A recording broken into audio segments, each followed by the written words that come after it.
अस्सलाम वालेकुम व्यूवर्स, उम्मीद करती हूँ कि आप सब खैरियत से होंगे। मैं आज आप लोगों के लिए पाँव के सुन्न होने के लिए एक आसान सी रेमेडी लेकर आई हूँ कि अगर इस रेमेडी को आप इस्तेमाल करेंगे तो आपके पाँव का सुन्न होना ख़त्म हो जाएगा।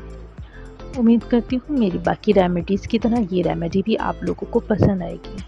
चलें देखते हैं कि आज की इस रेमेडी को बनाने के लिए हमें किन इंग्रेडिएंट्स की ज़रूरत पड़ती है। आज की रेमेडी को बनाने के लिए हमें 2 इंग्रेडिएंट चाहिए। Number 1 lemon juice, number 2 Honey और पानी।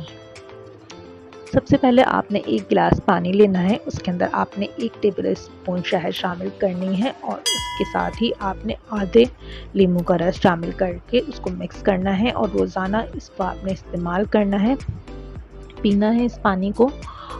ये अमल आपने 40 दिन तक के करना है। इंशाल्लाह आपके पाँवों का, हाथों का सुन्न होना ख़त्म हो जाएगा।